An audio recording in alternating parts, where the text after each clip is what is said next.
This is somewhat taking the shine off Isak. Obviously, we spoke yesterday. That statement was made just about before we went to air. Headlines all over the papers about trust, in case you didn't see it. This is what he put on Instagram. The reality is that promises were made, and the club has known my position for a long time. To now act as if these issues are only emerging is misleading. When promises are broken and trust is lost, the relationship can't continue.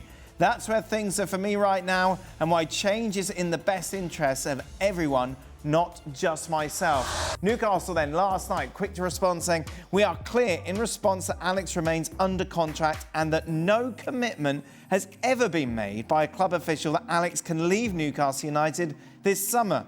We want to keep our best players, but we also understand players have their own wishes and we listen to their views. We have been clear that the conditions of a sale this summer have not transpired. We do not foresee those conditions being met. We strive to retain our family feel.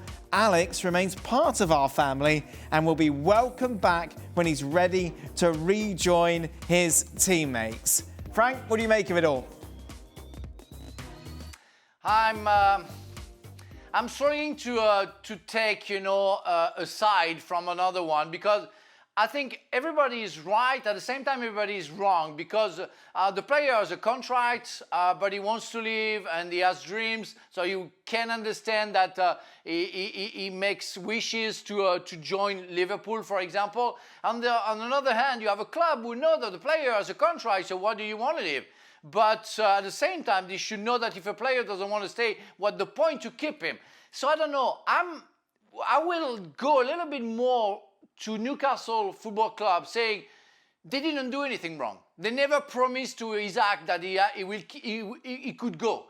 On top of it, I don't think Liverpool was ready to pay 150 million. So there is no way that we saw an open door for Isak in order for him to leave. So I would say that Newcastle Football Club didn't make any mistake. They stand to where they were and they say no, no, and no, because we don't have what we want. And that's only fair for me. It's sad for Isak. That's very hard for him. That's going to be hard for the club because they need Isak. But what will be the solution? I really don't have. I think at a certain point, Isak will have to go. He will have to go.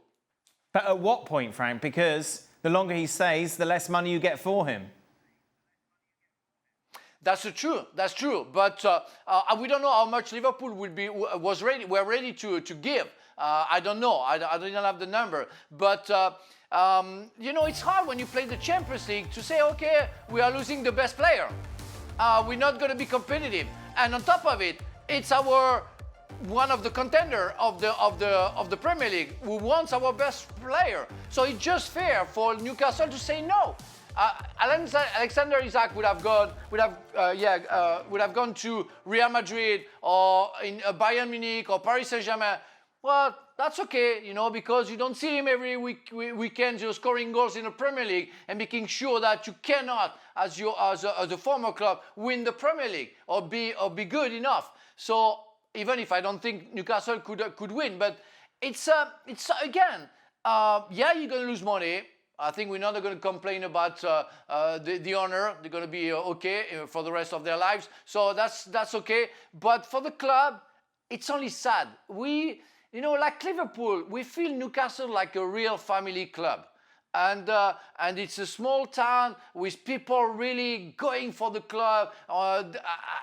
That's a Saturday afternoon dream to go to St. James's Park. And they live for that, and Shaka can witness that. But it's sad to see your best player leaving or not playing or willing to be leaving. It's really hard. I don't like to see that. Has he played his last game for Newcastle? Not necessarily. I still think that certainly Eddie Howe, if somehow there's some kind of solution to this, and I have a lot of thoughts about it. There's some kind of solution to this, I think Eddie Howe can welcome Alexander Isak back into the squad. It won't feel...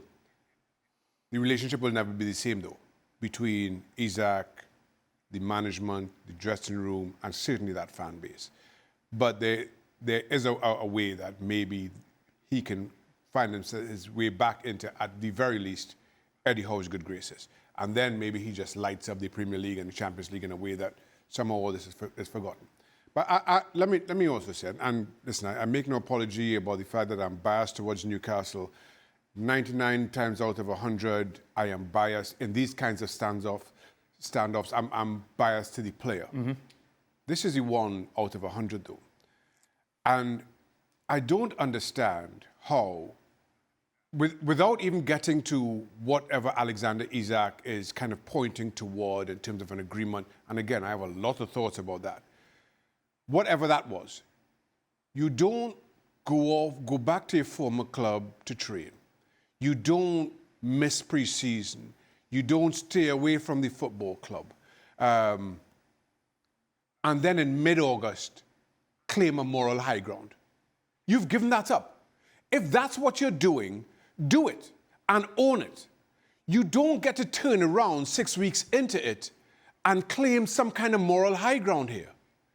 So I do not understand Alexander Isak's position, that ridiculous statement on social media, wherever he puts it out. I do not understand who's advising him, because I can't think of any way that he could have gotten this more wrong. It's an absolute farce. And credit to Eddie Howe and the club for at least trying to find some kind of a solution to this. Because the truth is, and as Frank alluded to, he's got 3 years left on his contract. I think it's important for Newcastle, for the long-term good of the club, to not be bullied or show that they can't simply be bullied in this way. And they're trying to do that as best they can while understanding the role that Isak has played in Newcastle, getting back to Champions League football, etc., etc. So credit to the club for how they've handled all of this. For Alexander Isak, again, probably my biggest question is, who is advising him? He's completely gone about this the wrong way, Isak. I agree with everything Shaka said. The two things I'm interested in that maybe haven't been mentioned is, if I'm in Isak's shoes and I've been promised whatever it was, I think by now I would have been telling you who promised me it. Right. And pulling them up, so that everybody else at Newcastle can go to that person and say, "What did you say this? Right. Why did you say it? Whatever." And the other one is, these agents get paid millions of dollars, pounds, whatever it is. So if that's the case where there was a promise made, why is the agent not getting it in writing? That's the agent's job. Yep. You have an agent so that your side of the bargain is you play football and you bring the money in, and the agent sorts out the money and everything else.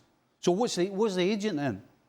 Because if there's a promise, get it in writing. And if you don't get it in writing, we all know as professionals, and we've seen it a million times, all these promises, not just at big clubs, but wee clubs as well, that just never appear. And that's because it's not in writing. And we all know that. We all know that you have to get it in writing. He said, because she if said. you don't, the only thing you know is it's not happening. And there's a reason they don't put it in writing, because they don't want to. No, so don't think Stevie, it's going to turn up Stevie, when it suits you. I think he's playing his last card. The promises has been inexistent for me. We never heard that Isak has been promised to leave. I think Newcastle were ready to listen to any offers, but that's it. But I really think nobody promised him anything. He's just trying to gamble because that's his last chance to get away from Newcastle. And of course, Monday it is Newcastle against Liverpool at St James's. Shaq, what will that atmosphere be like? Oh, it will be. They'll be fired up. I mean, the Geordie faithful will absolutely be fired up. For all the reasons that we just discussed. They feel that they've been wronged as a club, and to Liverpool's credit or defence, it's not their doing. They're more than right to try to sign another player. But Alexander Isak has handled it so poorly that now the only target of Newcastle's ire are Liverpool Football Club. And so you understand why the atmosphere will be as it is because of how poorly the summer played out. And again, I think it's another big season for Newcastle in a number of ways. The last time they were in the Champions League, the season didn't go as well as you would hope. And Newcastle are trying to build a team, a football club that competes at the level of Liverpool. Full league titles, in the Champions League, season in, season out. They want to move past this one season in the Champions League, one season out. So I think it's a big season for them to kind of re-establish, if not establish themselves as that size of club.